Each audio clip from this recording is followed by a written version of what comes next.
व्यासपीठावरती उपस्थित ओबीसी संघटनेचे असणारे अध्यक्ष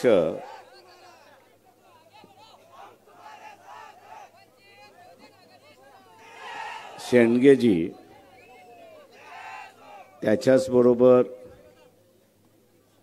प्राध्यापक टी.पी. मुंडेजी,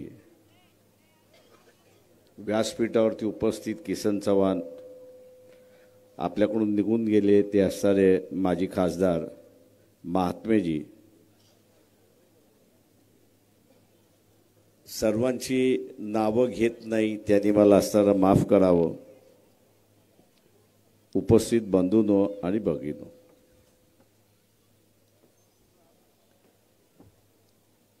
ओबीसीच्या आंदोलनातली 3 जण आहेत की ज्यांचा आपल्याला कधीही विसर पडू नये अशी असणारी परिस्थिती आहे.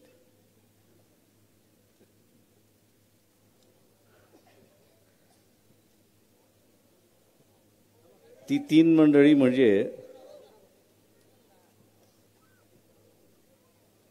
ज्यांनी ओबीसीच्या आंदोलनातलं असणारं पहिलं पुस्तक लिहिलं.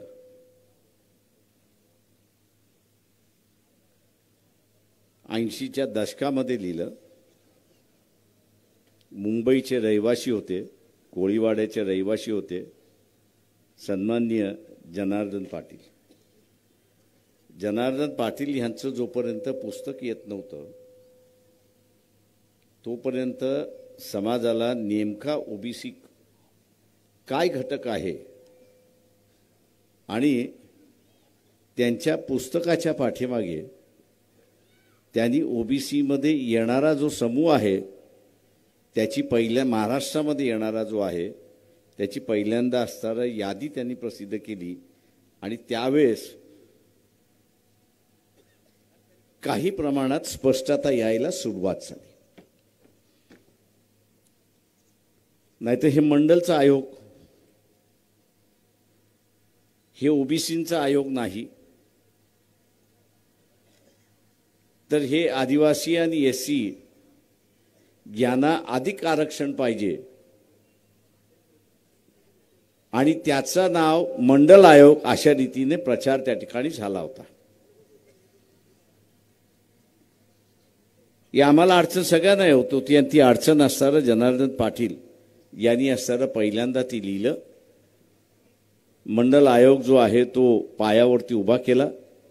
मंडल आयोगामधल्या असणाऱ्या ज्या वेगवेगळ्या जमाती आहेत, समाज आहेत, त्यांची नावं उल्लेख केली आणि चॅलेंज केलं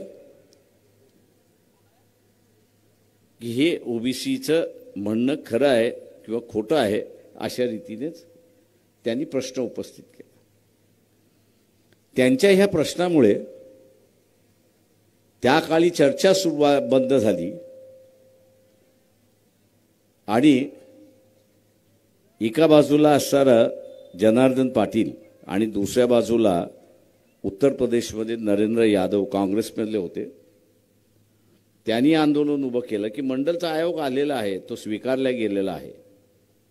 त्यावेळेस इंदिरा गांधी ह्या असणाऱ्या पंतप्रधान होत्या 84-85 साली आणि प्रेशर त्यांच्यावरती टाकण्यात आलं की तुम्ही हे मान्य करा.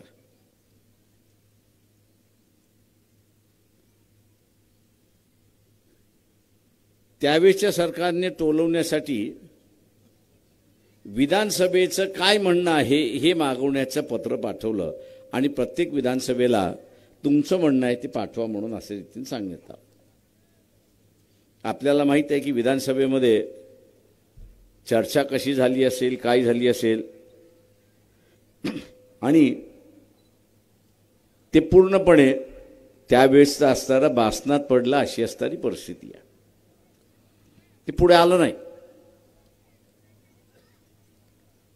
सत्ता आज जसं आपण सत्ता बदल असं म्हणतोय त्याही वेळेस सत्ता बदलाची चर्चा झाली.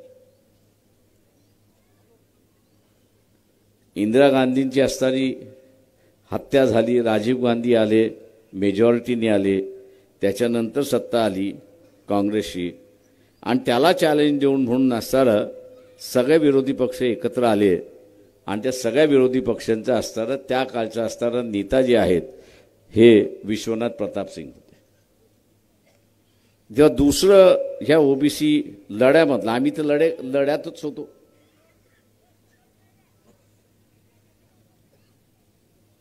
ते एका चर्चेमध्ये की बोफोर्सच्या प्रश्नाने आपण असणारं सत्तेमध्ये आलो.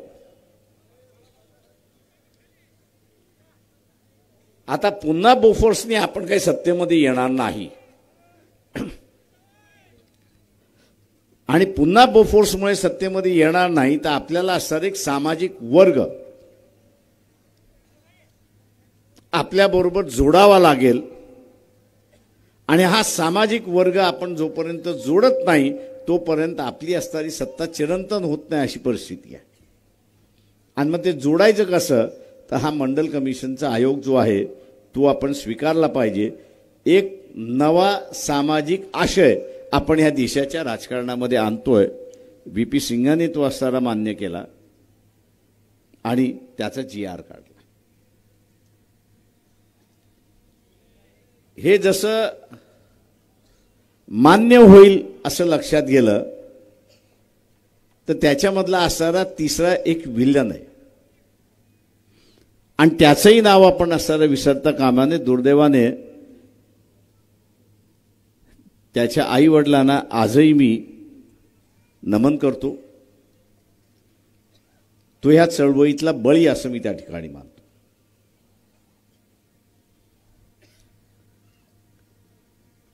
अनेक जणांना माहीत नसेल दिल्लीमध्ये महिलांचा मोर्चा निघाला होता आणि त्या दिल्लीमधल्या महिलांच्या मोर्चामध्ये प्लेस कार्ड होतं म्हणजे फळक होता आणि एकसारखा फळक होता आणि त्या फळकामध्ये काय लिहिलं होतं की आम्हाला आरक्षण नको आणि आम्हाला आरक्षणातला नवराही नको. म्हणजे आम्हाला आरक्षणही नको आणि आरक्षणातला नवराही नको अशा असणाऱ्या पाट्या त्या ठिकाणी लावण्यात आल्या होत्या. आणि त्याच्याच मध्ये हा गोसावी नावाचा असणारा जो विद्यार्थी होता दिल्ली युनिव्हर्सिटीमधला त्याच्या विद्यार्थ्यांनी त्याच्या मित्रांनी त्याला असं सांगितलं की आपण विरोध केला पाहिजे. आपण असणारा फक्त तुझ्या पायावरती आम्ही असणारं घासलेट टाकतो, फोटो काढण्यात येईल, विद्यार्थ्यांचा विरोध आहे म्हणून त्याचा असणारा प्रचार केला जाईल. परंतु काही जण तिथले असेही होते की माचिसची काडी घेऊन होते. त्यांनी स्वतःच्या पायावरती घासलेट ज्यावेळेस टाकलं त्यावेळेस पाठीमागनं येऊन एकाने त्याला पेटवलं आणि तो पूर्णपणे जळाला अशी असणारी परिस्थिती आहे. हा इतिहास आहे.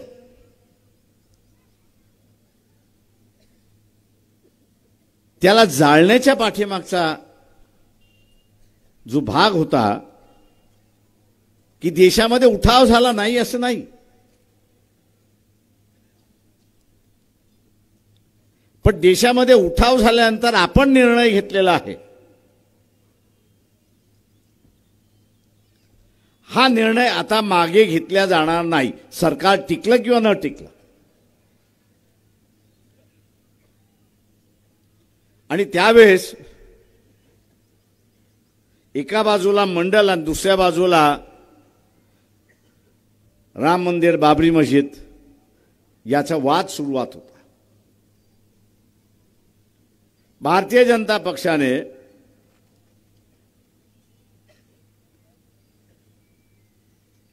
मंडलला डायरेक्ट विरोध नाही,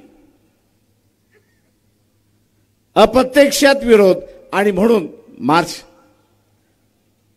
आडवाणीने काढला आणि ते सरकार कोसळलं.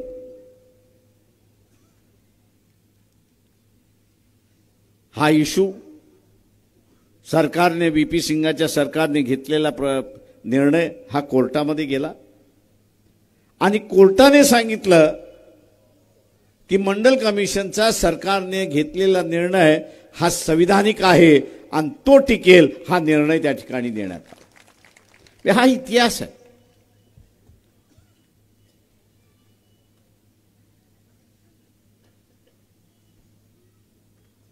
आता हा इतिहास त्याच्यामधला आहे. या इतिहासातल्या दोन गोष्टी त्यावेळेसच्या करायच्या राहिल्या होत्या, का त्यावेळेस वेळ मिळाला. आणि तो म्हणजे की यादीमध्ये नाव घालणं आणि यादीमध्ये नाव काढणं, जे शेड्यूल कास्ट आणि शेड्यूल ट्राईब यांची जी पद्धत आहे, आता ती पद्धत अशी आहे की राज्याला नावं घालता येत नाही किंवा राज्याला सुचवताही येत नाही, अशी असणारी परिस्थिती आहे.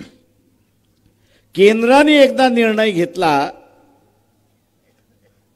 की शेड्यूल कास्ट आणि शेड्यूल ट्राईब याच्या यादीमध्ये कुठल्या तरी राज्याला सुचाव करायचा असेल तर तिकडनं पत्र निघतं. तिकडनं पत्र निघालं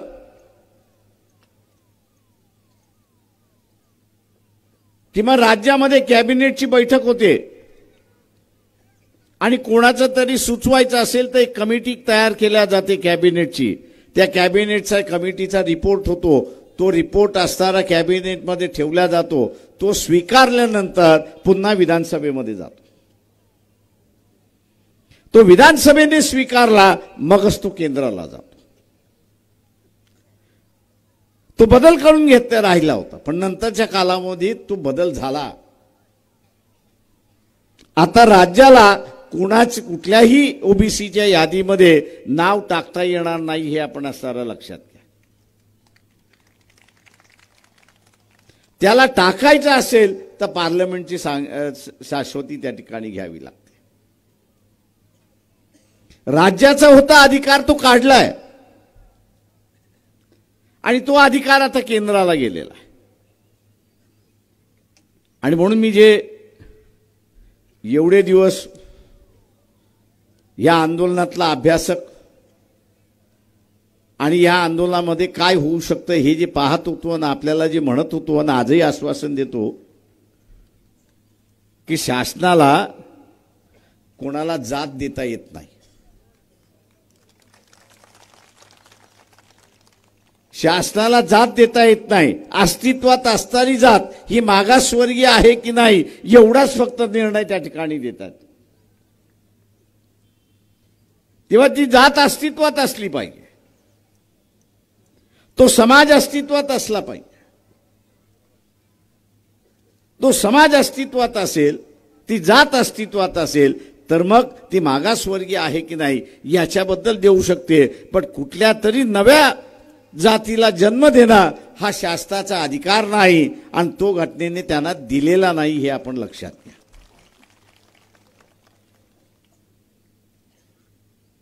आणि त्यामुळे जरांगे पाटील यांनाही मी असं समजावून सांगितलंय की तुम्ही राजकारणासाठी करणार असाल तर फार चांगलं आहे.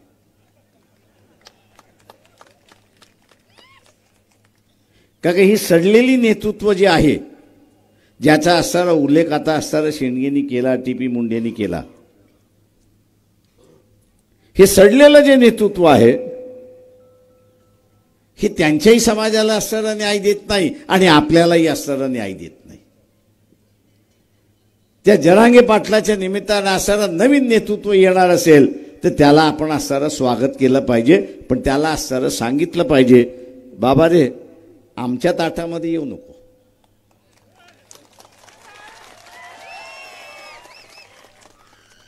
बाबा रे तू आमच्या ताटामध्ये येऊ नको. तुला वेगळं ताट करून पाहिजे असेल तर आम्ही त्याला मदत करतो. तुला वेगळं ताट करून पाहिजे असेल तर आम्ही तुला मदत करतो, पण आमच्या ताटामध्ये येऊ नको. आणि म्हणून मी मुंबईच्या सभेमध्ये म्हटलं की ओबीसीचं ताट वेगळं आहे आणि गरीब मराठ्याचं ताट वेगळं आहे हे आपण असणारं लक्षात घ्या.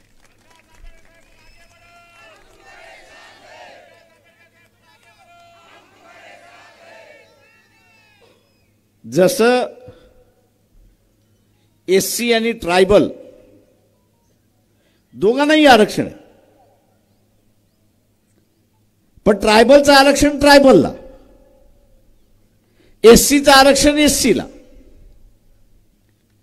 तशाच पद्धतीने ओबीसीचं आरक्षण ओबीसीला आणि उद्या कदाचित कोर्टाने मान्य केलं की गरीब मराठ्याला आरक्षण हे त्याचं आरक्षण. ही दोन्ही ताटं वेगळी झाली आणि राहिली तर या महाराष्ट्रामध्ये बदल घडू शकतो हे आपण असताना लक्षात घ्या. इथलं राजकीय नेतृत्व जे आहे ते मी चोरांचं नेतृत्व आहे असं म्हणतो. हे चोरांचं नेतृत्व आहे. हे आपल्याला तो लुटतात पण हे त्याच्याच समाजाला सुद्धा लुटतात हे लक्षात घ्या. आता जमिनीचा आपण असा हिस्सा घेतला तर 2 एकर 3 एकर 4 एकर 5 एकर असा जर वर्ग आपण हा घेतला तर या महाराष्ट्रामध्ये 70% आहे. या महाराष्ट्रामध्ये 70% आहे. पण या 70% समाजवार जर आपण विभागणी केली तर 50% मराठा आहे. म्हणजे लहान शेतकरी अल्पभूधारक शेतकरी हा मराठा आहे. पण केंद्र शासन हमी भाव देतं, त्या हमी भाव लागू करण्याची यंत्रणा असताना ते लागू करत नाही. आता हमी भाव लागू करायचा असेल तर काय करावं लागेल? या ज्या सगळ्या बाजार समिती आहेत आणि त्या बाजार समितीचे जे डायरेक्टर आहेत त्यांना सारं सांगावं लागेल की जो हमी भाव आहे त्याच्यापेक्षा कमी विकल्या गेलं तर तुम्हाला 5 वर्षाची सजा. भाव हमी गेला कमी गेला तर तुम्ही खरेदी करा ना. बाजार समित्या त्याच्यासाठीच उभ्या केलेल्या आहेत.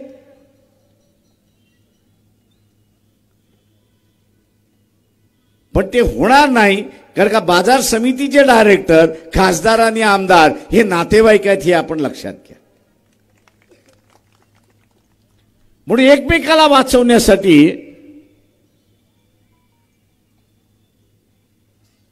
हे मागे पुढे पाहत नाही आणि एक लुटारूंची व्यवस्था ह्या महाराष्ट्रामध्ये उभी झाली आहे.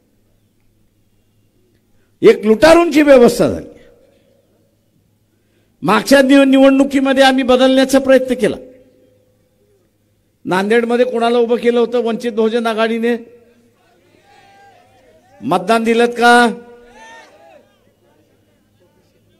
पण तू जिंकला ना काय नाही? याचं कारण असं आहे की इथे जे शेंडगेने सांगितलं की माझी मानसिकता लढण्याची नाही आहे.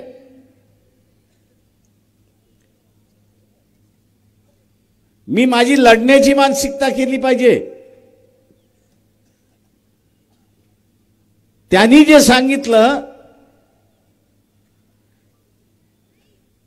की आरक्षणवाद्यालाच मतदान दिलं पाहिजे. त्यांनी सांगितलं काय? आरक्षणवाद्यालाच मतदान दिलं पाहिजे. आपण ते करतो का? भारतीय जनता पक्षाचा अजेंडा काय आहे?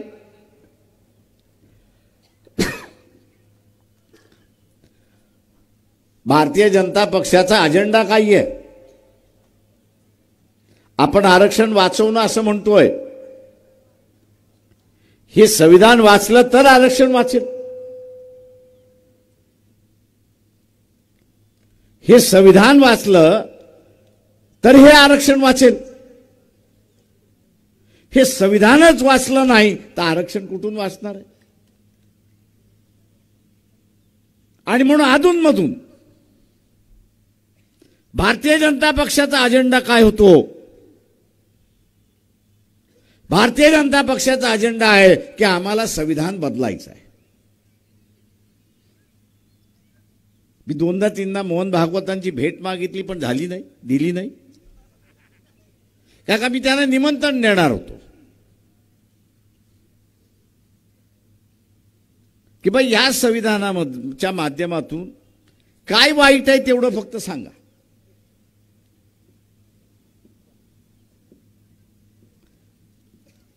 काय वाईट आहे तेवढं फक्त लोकांना सांगा. पटलं आम्हाला तर आम्ही तुमच्या बाजूचे, तुम्ही आम्हाला पटवू शकला नाही तर तुम्ही आमच्या बाजूचे व्हा. पण आमने सामने येणार नाहीत.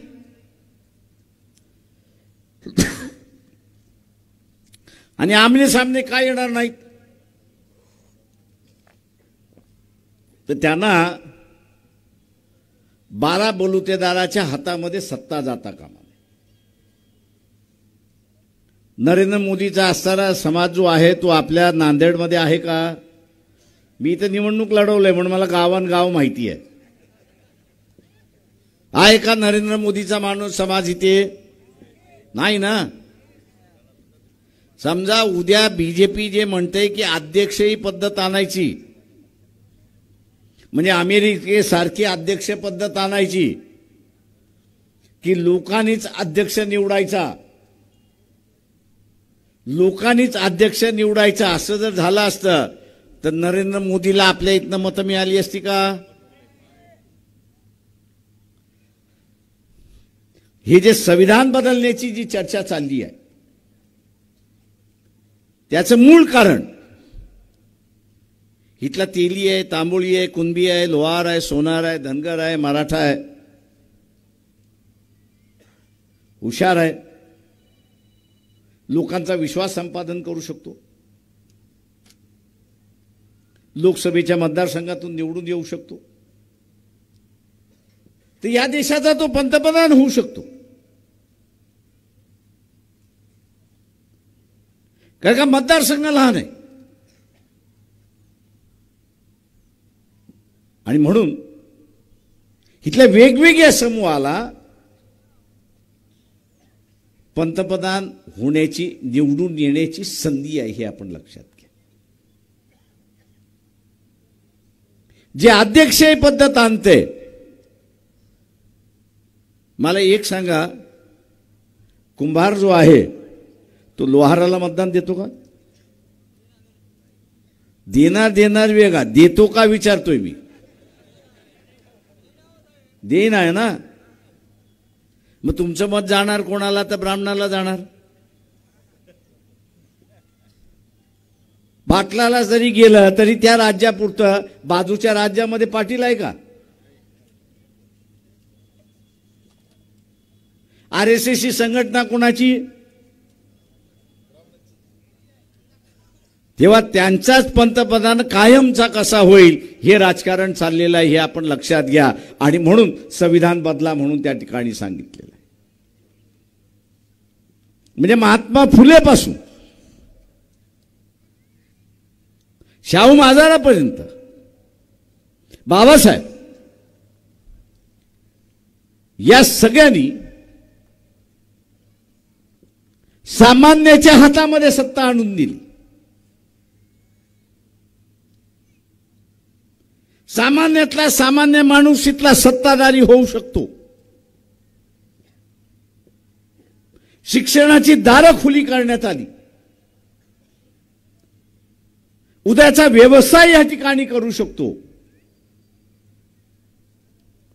ही अध्यक्षीय पद्धत आली तर या सोयी काही राहतील का? एकदा अध्यक्ष खुर्चीवरती बसला तर 5 वर्षासाठी बसला. 5 वर्षासाठी बसल्यानंतर त्यांनी असं म्हटलं की शाळेच्या ज्या फी आहेत या दर वर्षाला 5 लाख होतील. किती जण 5 लाख देऊ शकतात? हात वरती करा.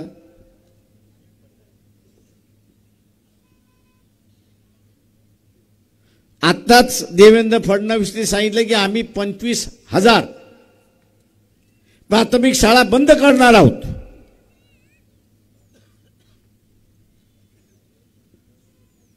$25,000 प्राथमिक शाळा आम्ही बंद करणार आहोत. होणार काही आहे?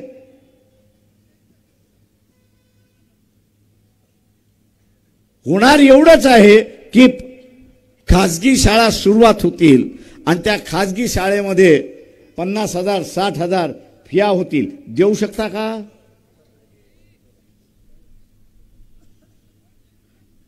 आणि म्हणून जो लढा महात्मा फुलेंनी सुरुवात केला, बाबासाहेबांनी सुरुवात केला, शाहू महाराजांनी सुरुवात केला की शिक्षण हे सर्वांच्या दारी असलं पाहिजे, सर्वांच्या आवाक्यामध्ये असलं पाहिजे. कारण का शिक्षण हे वाघिणीचं दूध आहे आणि जो कोणी पिएल तो गुरकावल्याशिवाय राहणार नाही, अशी असणारी परिस्थिती आहे. ओबीसीला आरक्षण मिळालं की न मिळालं? मिळालं की न मिळालं? तुमच्या नातेवाईकामध्ये एक तरी डॉक्टर झाला, इंजिनियर झाला, अधिकारी झाला? 90च्या अगोदर तुमच्या घरामध्ये डॉक्टर होता का?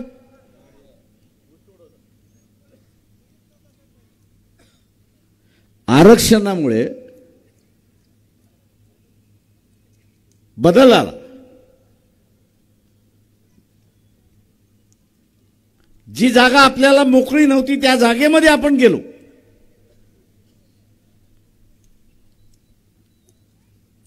सत्ता कशी राबवतात हे आपल्याला कळायला लागलं. निर्णय कसे घेतात हे आपल्याला कळायला लागलं. आणि जसं आपल्याला कळायला लागलंय तसं पुन्हा काढून घेण्याच्या नावाने चाललेला आहे.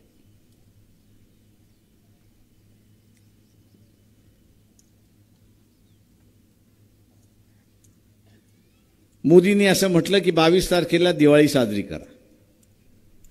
माझं एवढंच त्याला म्हणणं आहे, तू आम्हाला 500-500 रुपये दे, आम्ही दिवाळी साजरी करतो.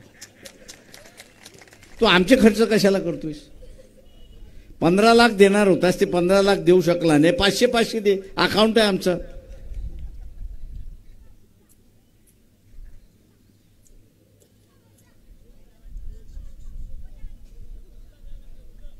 ते घरकुलं तर मिळणार नाहीच. काय का उघड्यावरती तुम्हाला झोपवायचंच आहे.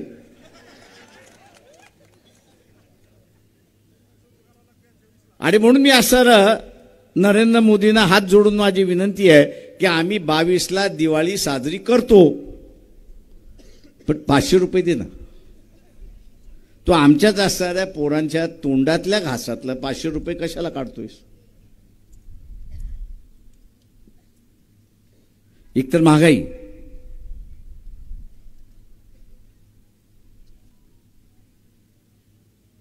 अर्धी जण गावामधली 30च्या आसपास आहेत. वाईट वाटतं की अर्धी जणांची लग्न जमत नाही. काय का सासरा विचारतो नोकरीला आहे का? काय का मी एका बरोबर गेलो होतो, असंच ठरवण्यासाठी गेलो होतो. सासऱ्याने मला असं आतमध्ये बोलवलं आणि विचारलं, प्रकाशराव ठीक आहे तुम्ही आलात, मुलगी देतो, पण वर्षभरामध्ये ह्याला नोकरी लावता का? आता म्हटलं वर्षभर कालावधी दिलाय त्याच्यात होय म्हण. मी होय म्हणालो. एका पायावरती ते तयार झालं. म्हणजे तुमच्याकडे आज असताना 10 एकर आहे, त्याचा गरज नाही, तुम चपरासी आहात तरी तो द्यायला तयार आहे, अशी असणारी परिस्थिती आहे. म्हणजे ही अवस्था आलेली आहे आणि भयानक व्यवस्था आहे, मी असं मानतोय. ज्या वयामध्ये त्यांनी असं एक नवं जीवन सुरुवात केलं पाहिजे, त्या वयामध्ये नवं जीवन सुरुवात करण्याची चर्चा होत नाही. तर या ठिकाणी दंगली कशा होतील अशी असणारी परिस्थिती आहे. पोलीस खात्यामध्ये मला बरेच मित्र आहेत. त्यांनी मला सांगितलं, प्रकाशराव महिनाभर आता तुम्ही फिरू नका. म्हटलं माझं कोणी दुश्मन नाही म्हटलं होतं. ते म्हटले तुमचं दुश्मन कोणी नसेल, पण इथे दंगल होण्याची शक्यता आहे.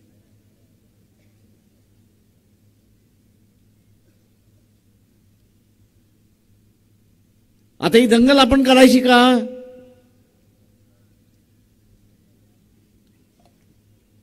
तर आपणच ठरवलं पाहिजे की माझ्या भागामध्ये, माझ्या विभागामध्ये, माझ्या जिल्ह्यामध्ये मी दंगल होऊ देणार नाही.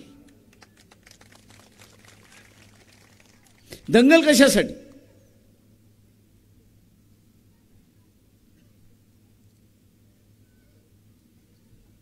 हा, सरकार म्हणत असेल की इथल्या असणारा बाजार समितीचा डायरेक्टर ऐकत नाही, त्याला मारा. त्याला मारायला मी तयार आहे. काय का तो ऐकत नाहीये? काय ऐकत नाहीये? तर हमी भावाप्रमाणे तो असणारा माल विकत घेतला जाईल याची तो यंत्रणा करत नाहीये.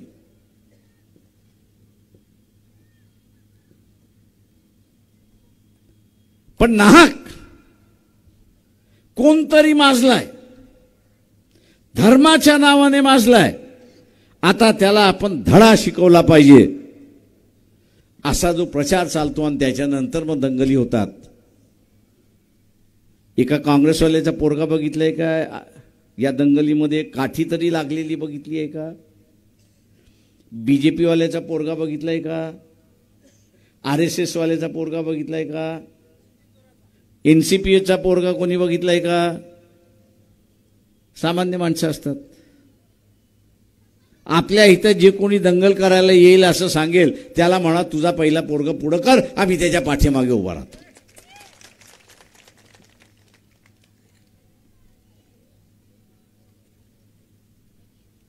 आणि म्हणून उद्याचा असणारा हा बदल आपल्याला करायचा. आपलं मिळालेलं आरक्षण आपल्याला असणारं वाचवायचं. मोर्चे काढून, आंदोलने काढून जागृती होते. मोर्चे काढून, आंदोलन करून जागृती होते. पण मिळालेलं टिकवायचं असेल तर मी सत्तेमध्ये गेलो पाहिजे. ओबीसींच्या हातामध्ये सत्ता आली पाहिजे.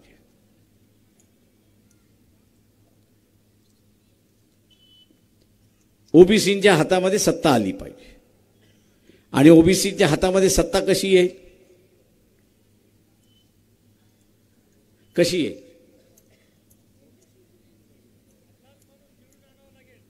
एक तर पहिल्यांदा राजकीय पक्षाने उमेदवार कोण दिलाय तो पहिल्यांदा बघितला पाहिजे. दिलेला उमेदवार हा ओबीसीच्या बाजूने आहे की नाही, ओबीसी आहे की नाही. दुसरं जे बघायचं आहे तो ओबीसीच्या बाजूने आहे आणि ओबीसी आहे की नाही हे बघितलं पाहिजे. आणि तिसरा,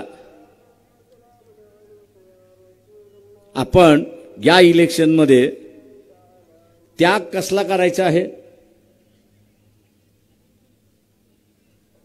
दोन गोष्टींचा आपल्याला असणारा त्याग करायचा. 3 गोष्टी असं म्हणतो.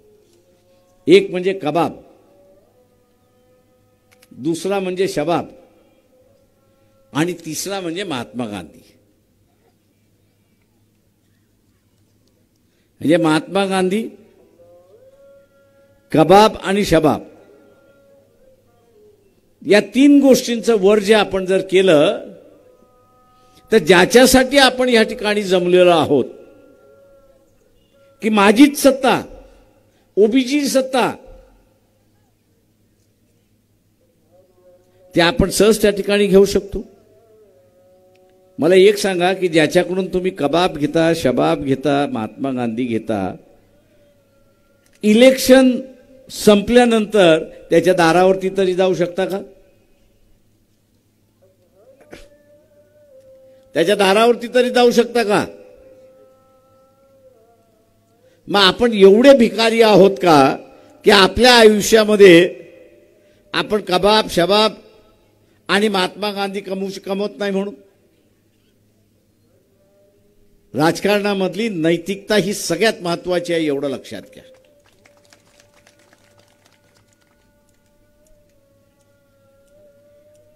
राजकारणातली नैतिकता ही सगळ्यात महत्त्वाची आहे.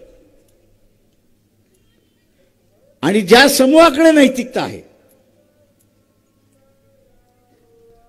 ज्या समूहाकडे नैतिकता आहे, त्या समूहाकडे सत्ता आहे, हे आपण लक्षात घ्या. नैतिकता नसेल तर सत्ता नाही. उद्या आपण असं कोणतरी येतं, मी मंदिर बांधून देतो, अमुक देतो, तमुक देतो, आपण त्याला हात जोडून म्हटलं पाहिजे की मी निवडून येतो, मी निवडून आलो की शासनाचा पैसा मीच वापरतो आणि मला नवं मंदिर बांधायचं असेल तर मी नवं मंदिर बांधेन, तिथे टाळ बांधायचं असेल तर मीच स्वतःहून असणारा टाळ देईन, तुझा आला अजिबात नको आहे.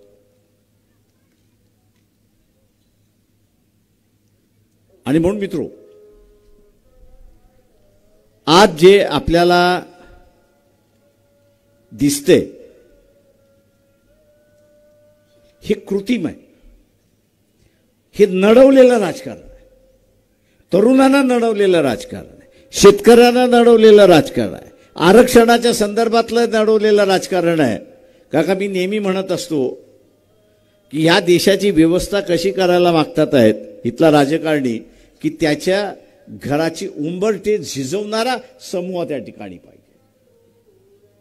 आणि आपलं राजकारण कसं असलं पाहिजे की या देशातला माणूस हा ताटमानेने जगला पाहिजे आणि कोणासमोर झुकता कामा नये, ही व्यवस्था आपण त्या ठिकाणी केली पाहिजे.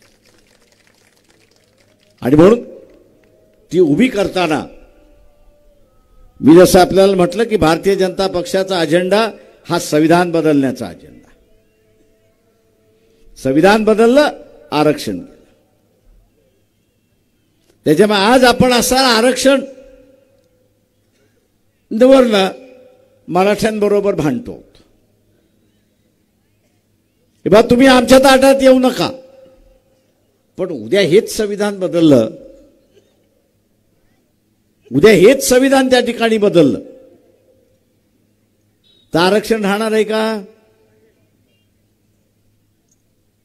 आणि म्हणून हे संविधान जे आहे हे संतांच्या विचाराचं संविधान आहे. हे संविधान जे आहे ते महात्मा फुले शाहू महाराज यांच्या विचारांचं असणारं संविधान आहे. आणि म्हणून हे संविधान टिकलं तर आपला अधिकार टिकला. आणि म्हणून हे संविधान टिकवण्यासाठी आपण सगळेजण प्रयत्न कराल हीच अपेक्षा बाळगतो आणि आपली सगळ्यांची रजा घेतो. जय भीम, जय भारत.